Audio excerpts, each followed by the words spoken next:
Iran തോൽക്കുക തന്നെ ചെയ്യും, Iran തകരുക തന്നെ ചെയ്യും 100%. കുറച്ച് ടൈം എടുക്കും. എന്തുകൊണ്ട്? ഇതൊരു ശൈത്താനിയ ശക്തിയാണ് അമേരിക്കയുടെ കയ്യിലുള്ളത്. അതിനെ ഇലാഹിയായ ശക്തി കൊണ്ട് അല്ലാതെ നേരിട്ട് പരാജയപ്പെടുത്താൻ കഴിയില്ല. അങ്ങനത്തെ ഒരു ശക്തി ഇപ്പോൾ മുസ്ലിം സമുദായത്തിൻ്റെ കയ്യിൽ ഇല്ല.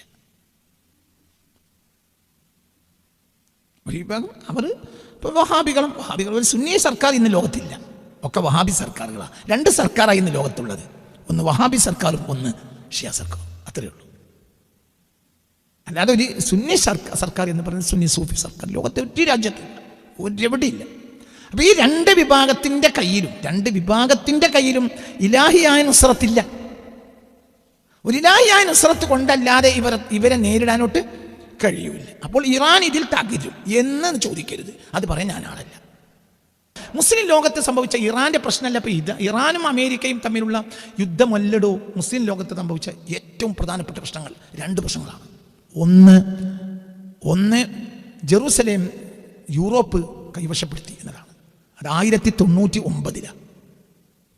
അതുപോലെ ഒരു ദുരന്തം. ഇപ്പം നിങ്ങളെല്ലാവരും വലിയ വാക്കുകൾ പറയാണ്. എന്ത്? ഇറാൻ ജയിച്ചു. ഒരിക്കലും ജയിച്ചിട്ടില്ല. ഇറാൻ തോൽക്കും, 100% തോൽക്കും. എഴുതിച്ചു. ഇറാൻ തോറ്റിരിക്കും. ഇറാന് നിലവിലുള്ള പ്രശ്നത്തെ മറികടന്ന് പോകാൻ ഒരിക്കലും കഴിയില്ല. അതിന് കാലം എടുത്തേക്കാം. എന്തുകൊണ്ട്? ഇറാനെ സംബന്ധിച്ചിടത്തോളം അവർ 979 അമേരിക്കൻ ഉപരോധത്തിന് വിധേയമായ ഒരു സമൂഹമാണ്. അപ്പോൾ ഈ 50ഓളം വർഷങ്ങൾക്കിടയിൽ ഒരു സെൽഫ് പ്രൊട്ടക്ഷൻ ആ രാജ്യം നേടിയിട്ടുണ്ട്. അത് പെട്ടെന്ന് തകരൂല. ഇപ്പോൾ ഹോർമുസ് കടലിടുക്കടുത്ത് അടച്ചിട്ട് ചില്ലറ ദിവസങ്ങൾ കഴിഞ്ഞപ്പോൾ UAE നിന്ന് വന്ന വാർത്ത, ഞങ്ങളുടെ കയ്യിൽ 10 ദിവസത്തേക്കാൾ കൂടുതൽ ഭക്ഷ്യശേഖരം ഇല്ല എന്നാണ്. ഇതൊരു 1000 ദിവസം കഴിഞ്ഞാലും ഇറാൻ പറഞ്ഞോളണം എന്നില്ല. എന്തുകൊണ്ട്? ഇറാനെ സംബന്ധിച്ചിടത്തോളം ഇറാന് സ്വയം പര്യാപ്തത നേടി. എന്തുകൊണ്ട് നേടി? ഉപരോധത്തിന് അങ്ങനത്തെ സ്വഭാവമുണ്ട്. ഒരാളെ ശരിയാക്കുകയാണെങ്കിൽ ശരിയാക്കി പോകണം, വിട്ടു കഴിഞ്ഞാൽ പിന്നെ അവൻ ശക്തി പ്രാപിക്കും. ആ സ്വഭാവം അങ്ങനെയാണ്. 979 റൂഹുള്ള ആയത്തുള്ള ഖുമൈനിയുടെ നേതൃത്വത്തിലുള്ള ഒരു സർക്കാർ ഷാ പഹ്ലവിയുടെ സർക്കാരിനെ നിഷ്കാസിതരാക്കി. ഷാ പഹ്ലവി പിന്നീട് അമേരിക്കയിലേക്ക് ഓടിപ്പോയി. ഇപ്പം ഏകദേശം എന്ന് പറഞ്ഞാൽ 47 കൊല്ലം ആവുകയാണ്. 79 നടക്കുന്നത്. ഇതെത്രയാ? 26. അപ്പം ഏകദേശം 47 വർഷമായി അവർ എന്തിലാണ്? ആ ഉപരോധത്തിലാണ്. അമേരിക്കൻ വിരുദ്ധ ചേരിയില്ല അവർക്ക്. അപ്പോൾ ഒരു സെൽഫ് പ്രൊട്ടക്ഷന് അവർക്ക് മിഡിൽ ഈസ്റ്റിലെ മറ്റേത് രാജ്യത്തെക്കാളും അവർക്ക് പവറുണ്ട്. പക്ഷെ ഈ പവർ ഒരിക്കലും നിലനിൽക്കില്ല. ഇറാൻ തോൽക്കുക തന്നെ ചെയ്യും, ഇറാൻ തകരുക തന്നെ ചെയ്യും 100%. കുറച്ച് ടൈം എടുക്കും. എന്തുകൊണ്ട്? ഇതൊരു ശൈത്താനിയ ശക്തിയാണ് അമേരിക്കയുടെ കയ്യിലുള്ളത്. അതിനെ ഇലാഹിയായ ശക്തി കൊണ്ട് അല്ലാതെ നേരിട്ട് പരാജയപ്പെടുത്താൻ കഴിയില്ല. അങ്ങനത്തെ ഒരു ശക്തി ഇപ്പോൾ മുസ്ലിം സമുദായത്തിൻ്റെ കയ്യിൽ ഇല്ല. ഒരു വിഭാഗം ഇപ്പോൾ വഹാബികൾ ഒരു സുന്നി സർക്കാർ ഇന്ന് ലോകത്തില്ല, ഒക്കെ വഹാബി സർക്കാരുകളാണ്. 2 സർക്കാരാണ് ഇന്ന് ലോകത്തുള്ളത്. ഒന്ന് വഹാബി സർക്കാരും ഒന്ന് ഷിയ സർക്കാരും, അത്രയേ ഉള്ളൂ. അല്ലാതെ ഒരു സുന്നി സർക്കാർ എന്ന് പറയുന്നത് സുന്നി സൂഫി സർക്കാർ ലോകത്തെ ഒരു രാജ്യത്തില്ല, ഒരെവിടെയില്ല. അപ്പോൾ ഈ 2 വിഭാഗത്തിൻ്റെ കയ്യിലും ഇലാഹിയായ നുസ്രത്തില്ല.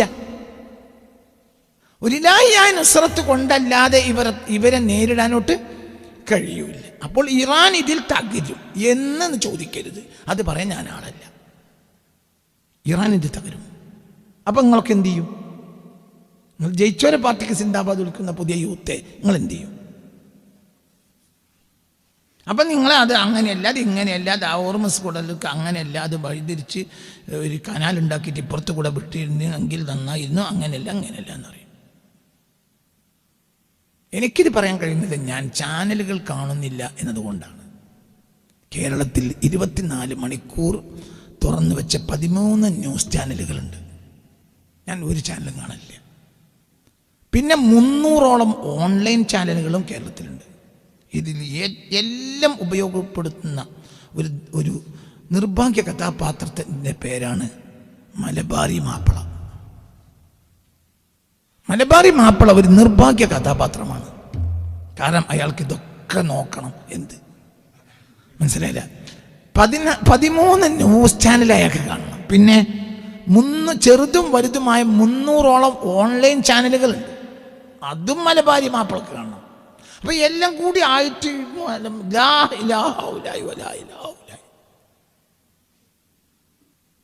അപ്പൊ ഈ ചാനലുകളാണ് നിങ്ങളെ ബുദ്ധിയെ നിയന്ത്രിക്കുന്നത്. ഞാൻ ഒരു ചാനലും കാണൂല.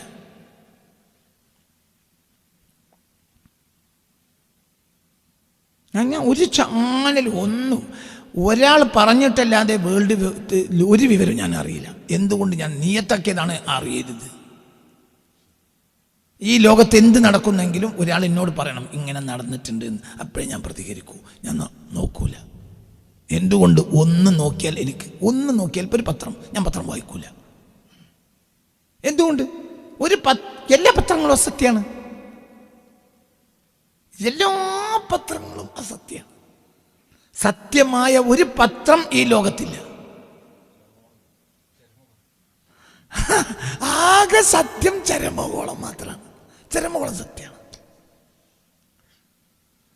നീ ഏതെങ്കിലും മരിക്കാത്ത ഒരാളെ ചരമകോളത്തിൽ കൊടുത്തു കഴിഞ്ഞാൽ തന്നെ പിറ്റേന്ന് ഖേദിക്കുന്നു. ഇന്നാലിന് അവറാൻകുട്ടി 38 വയസ്സ്, 48 വയസ്സ്, 56 വയസ്സ് മരിച്ചു എന്ന് ഇന്നലെ വാർത്ത വന്നതിൽ നിർവ്യാജം ഖേദിക്കുന്നു. മൂപ്പാറ മുഖ്യപത്രാധിപർ.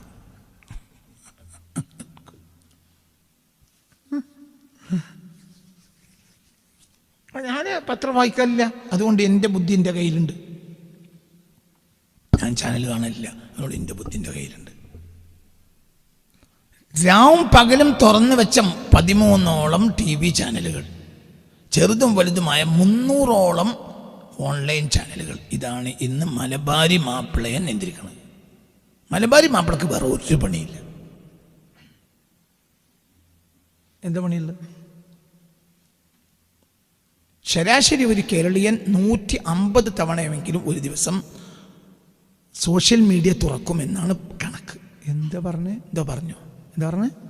ശരാശരി ഒരു കേരളീയൻ ഒരു ദിവസം 150 തവണയെങ്കിലും സോഷ്യൽ മീഡിയ തുറക്കുന്നുണ്ട് എന്നാണ് ശരാശരി കേരളീയൻ.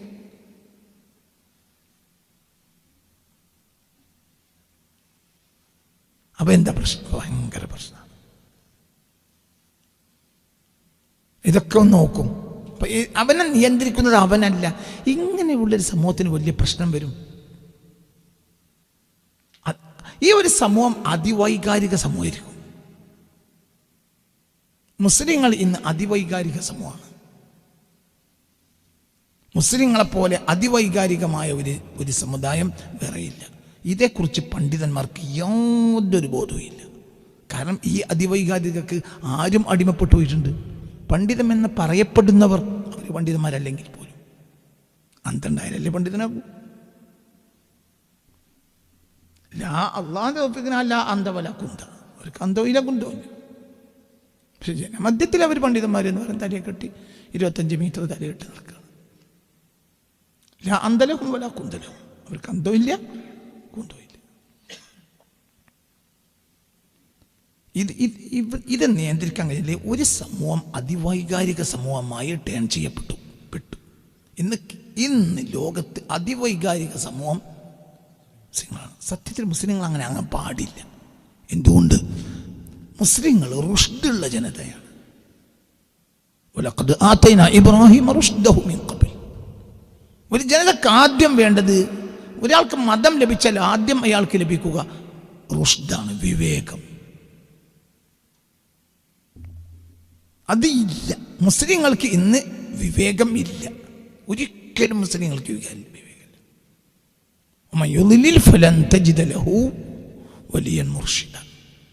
ഒരാളെ അള്ളാഹു പിഴപ്പിക്കാൻ ഉദ്ദേശിച്ചുവെങ്കിൽ അയാൾക്ക് റുഷ്ദ് നൽകുന്ന ഒരു സന്ദർഭം ഉണ്ടാവില്ല. അപ്പോൾ അള്ളാഹു സുബ്ഹാനഹു വ തആല ഉമ്മത്ത് മുസ്ലിമത്തിൽ പൊതുവായി നമ്മൾ മനസ്സിലാക്കണം, അള്ളാഹു ഉമ്മത്ത് മുസ്ലിമത്തിനെ പൊതുധാര നേരെയാക്കാൻ ഉദ്ദേശിച്ചിട്ടില്ല എന്നാണ് മനസ്സിലാവുന്നത്. നിങ്ങളൊന്നും വിചാരിക്കരുത്.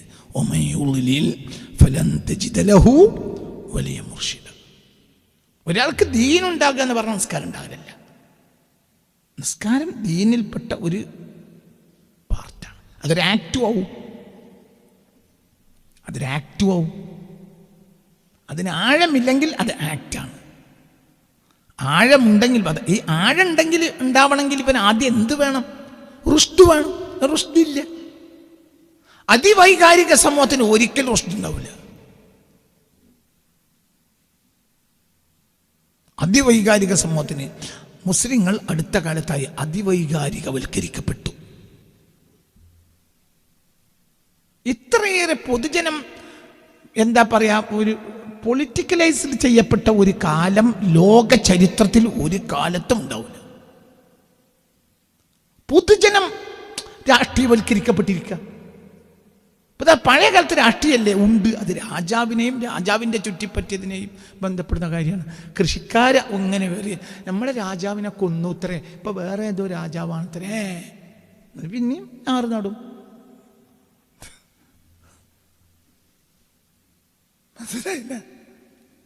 പൊതുജനം എന്നും ഒരു പണിയെടുക്കേണ്ടത് എന്ത്? കൃഷി ഉണ്ടാക്കുക, അടിസ്ഥാന വിദ്യ നേടുക, രാജ്യത്തെ എല്ലാ നന്മകളും നിലനിർത്തുക. അവർ രാഷ്ട്രീയവൽക്കരിക്കപ്പെടാനേ പാടില്ല. അങ്ങനെ രാഷ്ട്രീയവൽക്കരിക്കപ്പെട്ടാൽ അവർ വൈകാരികവൽക്കരിക്കപ്പെടും. എന്തൊക്കെ വളരെ ചിന്തിക്കേണ്ട കാര്യമായി പറയും. ചിന്തിക്കണം. ഇപ്പം മതം പോലും അത് രാഷ്ട്രീയവൽക്കരിക്കപ്പെട്ടു. ഇപ്പം മതസമ്മേളനങ്ങൾ രാഷ്ട്രീയ സമ്മേളനങ്ങളാണ്.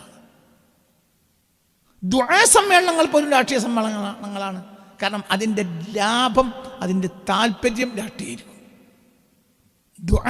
സത്യത്തിൽ ദുആക്ക് സമ്മേളനമില്ല, സമ്മേളനത്തിൽ ദുആയില്ല. ദുആ എന്ന് പറഞ്ഞാൽ അതെന്താണ്? അത് ഒരാൾക്ക് അല്ലാഹുമായുള്ള ബന്ധമാണ്. ഇതാണ് ദുആ. ദുആക്ക് വേണ്ടിയുള്ള സമ്മേളനങ്ങൾ ഒരു വലിയ ബിദ്അത്താണ്. അടുത്ത കാലത്ത് തുടങ്ങിയതാണ് ദുആക്ക് വേണ്ടി സമ്മേളനം. മറ്റേ സമ്മേളനത്തിൽ ദുആ ചെയ്തേക്കാം. ഇപ്പം ദുആ സമ്മേളനം എന്ന പുതിയ ഒരു സാധനം വന്ന്, ദുആ സമ്മേളനം. പണ്ടൊരു സമ്മേളനത്തിൻ്റെ അവസാന ഭാഗത്ത് റബ്ബന ആതിനാ ഫിദ്ദുനിയ ഹസനത, ഇതാണ് പണ്ട്. ഇപ്പം അങ്ങനെയല്ല. എന്താണ്? ദുആക്ക് വേണ്ടി സമ്മേളനത്തിൽ അതിൽ വേറെ താല്പര്യം ഉണ്ടാവും. ഒന്നിരിക്കൽ സംഘടന വളർത്തൽ, അല്ലെങ്കിൽ രാഷ്ട്രീയം. എന്ത് സമ്മേളനത്തിന് രാഷ്ട്രീയം വളർച്ച ഉണ്ടാവും. കാരണം എല്ലാം രാഷ്ട്രീയവൽക്കരിക്കപ്പെട്ടിട്ടുണ്ട്. അങ്ങനത്തെ ജനത ഉണ്ടാകാൻ പാടില്ല. അതായത് പൊതുജനം രാഷ്ട്രീയം അറിയാനേ പാടില്ല. പ്രത്യേകിച്ച് ആത്മീയ ഗുരുക്കന്മാർ രാഷ്ട്രീയ കാര്യത്തിൽ തന്നെ ഏർപ്പെടാൻ പാടില്ല. അവർക്ക് അതറിയാമെങ്കിലും പൊതുജനത്തിലേക്ക് പകരാൻ പാടില്ല. ഉദാഹരണം പറയാം. ഇപ്പോൾ മുസ്ലിം ലോകത്ത് അറിയുന്ന കാര്യത്തെ എല്ലാവരും അറിയുന്നതിലും ഖൈറില്ല. പഴയകാല പണ്ഡിതന്മാർ പൊതുജനത്തെ അതിലേക്ക് വില കൂട്ടിയിട്ടില്ല. ഉദാഹരണം പറയാം. മുസ്ലിം ലോകത്ത് സംഭവിച്ച ഇറാന്റെ പ്രശ്നമല്ല ഇപ്പം ഇത്. ഇറാനും അമേരിക്കയും തമ്മിലുള്ള യുദ്ധമല്ലടോ മുസ്ലിം ലോകത്ത് സംഭവിച്ച ഏറ്റവും പ്രധാനപ്പെട്ട പ്രശ്നങ്ങൾ. 2 പ്രശ്നങ്ങളാണ്. ഒന്ന് ജെറൂസലേം യൂറോപ്പ് കൈവശപ്പെടുത്തി എന്നതാണ്. അത് 1099. അതുപോലെ ഒരു ദുരന്തം മുസ്ലിം ലോകത്ത് വന്നിട്ടില്ല. പിന്നെ അവരിൽ നിന്നത് തിരിച്ചു കിട്ടുന്നത് 1187. വർഷങ്ങളൊക്കെ കൃത്യമാണ് എഴുതി വെക്കേണ്ടവർക്ക് എഴുതിയേക്കാം. 1099 ബഹുമാനപ്പെട്ട ഇസ്ലാമിൻ്റെ 2ാമത്തെ ഖിബിലയായ പരിശുദ്ധമായ ബൈത്തുൽ മുഖദ്ദസ് എന്ത് ചെയ്തു? യൂറോപ്യന്മാർ പിടിച്ചടക്കി. അതിനേക്കാൾ വലിയ ഒരു പൊളിറ്റിക്കൽ പ്രശ്നം മുസ്ലിം ലോകത്ത് ഉണ്ടായിട്ടില്ല. ഏറ്റവും വലിയ പൊളിറ്റിക്കൽ പ്രശ്നമാണിത്. നിങ്ങൾ ആദ്യം എൻ്റെ കൂടെ വരണം. ഇതെപ്പോഴും നിങ്ങൾക്ക് മനസ്സിലാവുള്ളൂ.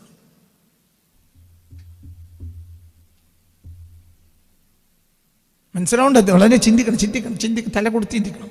അതായത് എന്നിട്ട് എന്ത് ചെയ്തു? മസ്ജിദുൽ അഖ്സയിലെ നിസ്കാര ഹാൾ അവർ കുതിരലായമാക്കി. ഇനി എന്തെങ്കിലും കേൾക്കേണ്ടത്? ഖുർആനിൽ പറഞ്ഞ പള്ളിയല്ലേത്? സുബ്ഹാനല്ലദീ അസ്റാ ബിഅബ്ദിഹി ലൈലൻ മിനൽ മസ്ജിദിൽ ഹറമി ഇലൽ മസ്ജിദിൽ അഖ്സ. ഖുർആനിൽ പറഞ്ഞ പള്ളിയാണ് ഏത്? ഈ മസ്ജിദ്. അത് യൂറോപ്യന്മാർ കുതിരലായമാക്കി AD 1099. അന്നൊരു മനുഷ്യൻ ഇവിടെ ജീവിച്ചിരിപ്പുണ്ട്. ആര്? അബൂ ഹാമിദ് ഗസാലി. 1000 കൊല്ലത്തിനിടയിൽ അങ്ങനെ ഒരു മനുഷ്യൻ മുസ്ലിം ലോകത്തുണ്ടായിട്ടില്ല. എന്നാൽ ആ മനുഷ്യന്റെ രചനകളിൽ ഒരു സ്ഥലത്ത് പോലും അതിന്റെ പരാമർശമേ കാണുന്നില്ല.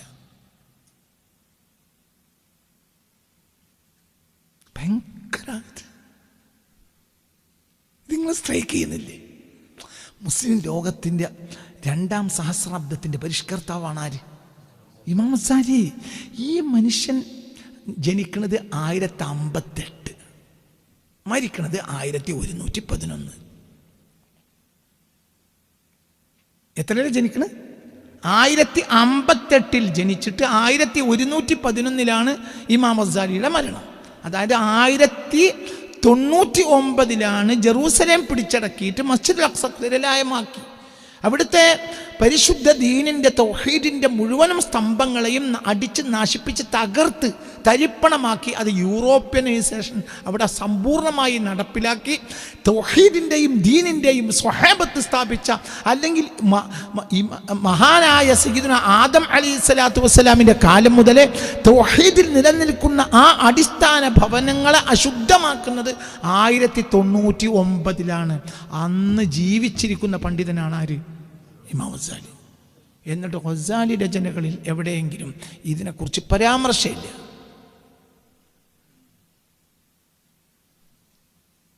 ഗസാലിയുടെ പരാമർശം നാം അല്ലാഹുവിൽ നകന്നുപോയി, നാം അല്ലാഹുവിലേക്ക് തിരിച്ചു പോകണം.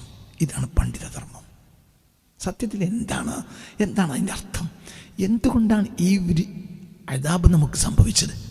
നമ്മൾ അല്ലാഹുവിൽ നിന്ന് അകന്നതാണ്. അപ്പം യഥാർത്ഥ സൊല്യൂഷൻ പണ്ഡിതൻ കണ്ടെത്തി. പണ്ഡിതൻ പിണറായി വിജയൻ്റെ അടുത്ത് കണക്കല്ല വേണ്ട. അങ്ങനെ നടക്കുന്ന പണ്ഡിതൻ മോശം പണ്ഡിതനാണ്. പണ്ഡിതനായാൽ മുഖ്യമന്ത്രി ഇങ്ങോട്ട് വരും. മുഖ്യമന്ത്രി എന്തുകൊണ്ടാണ് ഇങ്ങോട്ട് വരാത്തത്? എന്തുകൊണ്ടാണ് മെമ്മോറാണ്ടം കൊണ്ട് ഓരോ സിറ്റിംഗ് കഴിയുമ്പോഴും ഒരു മെമ്മോറാണ്ടം അവിടെ കൊണ്ടുപോയി കൊടുക്കാൻ നമ്മൾ തീരുമാനിക്കുക? നമ്മുടെ പണ്ഡിതന്മാർ എത്ര മെമ്മോറാണ്ടം കൊണ്ടാണ് ഇപ്പോൾ ഈ അടുത്ത കാലത്ത് തിരുവനന്തപുരത്തേക്കും ഡൽഹിക്കും പാഞ്ഞത്? എന്തുകൊണ്ടാണ്? അവർക്ക് അല്ലാഹു നഷ്ടപ്പെട്ടതുകൊണ്ടാണ്. അവരെ കയ്യിൽ അല്ലാഹു ഇല്ല, അവരെ തൊള്ളയിലെ അല്ലാഹ് ഉള്ളത്. അത് അല്ലാഹ് കച്ചവടമാണ്. നിങ്ങളിത് സത്യമല്ലേ? നിങ്ങൾ പഠിക്കുക. ഇമാം ഗസാലി തങ്ങൾ ജീവിച്ചിരിക്കുന്നുണ്ട് ഈ കാലത്ത്. അതിൻ്റെ പീക്ക് ടൈമാണത്. അവർ ജെറൂസലേം അഥവാ ബൈത്തുൽ മഖ്ദിസ് ബഹുമാനപ്പെട്ട മസ്ജിദ് അഖ്സയൊക്കെ അവർ നശിപ്പിച്ചു. മനസ്സിലായില്ലേ? പള്ളിയുടെ മിഹ്റാബിൽ അവർ എന്തിനെ കെട്ടി? കുതിരയെ കെട്ടി. അതിൻ്റെ കുതിരലായമാക്കി തൊഴുത്ത്, ചാണകം, കുതിരച്ചാണകം കൊണ്ട് അഭിഷേകം ചെയ്തു. വളക്കുഴി. മനസ്സിലായില്ല? ഒരു കുതിരയെ കെട്ടിയ, പോത്തിനെ കെട്ടിയ അതിൻ്റെ ബാക്ക് ഭാഗത്ത് എന്താ ഉണ്ടാവുക? ചാണകം, പക്ക ചാണകം. ഇതേതാണ് പരിശുദ്ധ ഖുർആൻ ഷരീഫിൽ പറഞ്ഞ പള്ളി? എന്നിട്ട് ഇമാം ഗസാലി ജനങ്ങളെ ജനങ്ങളെ ഒരുമിക്കുകയും സംഘടിക്കുകയും നമ്മൾ മുന്നോട്ട് പോയി കുറച്ചാളെ കൂട്ടി അതിനെതിരെ ഒരു പരിപാടി നടത്തി സമ്മേളനം അതും ഇതും ഇവിടെ അടിച്ചാടും എന്നുമില്ല. ഇമാം ഗസാലിയുടെ രചനകൾ നിറയെ പണ്ഡിത വിമർശനം, നിറയെ കാണുന്ന പണ്ഡിതന്മാർ ദുനിയാവിൻ്റെ അടിമകളായി. അപ്പോൾ അല്ലാഹുവിൻ്റെ അദാബ് ഇറങ്ങി. നമ്മൾ അല്ലാഹുവിൽ നിന്ന് അകന്നുപോയി. നമ്മൾ അല്ലാഹുവിലേക്ക് തിരിച്ചെത്തിയാലേ അല്ലാഹുവിൻ്റെ റഹ്മത്ത് വരൂ. ഇതല്ലാതെ ഗസാലി രചനകളിൽ ഇല്ല. അഥവാ ലോക്കൽ പൊളിറ്റിക്സോ അല്ലെങ്കിൽ ഒരു സമയത്തുണ്ടാകുന്ന ഇന്റർനാഷണൽ പൊളിറ്റിക്സോ ജനങ്ങളിൽ എത്തിക്കേണ്ട ആളല്ല ആര്?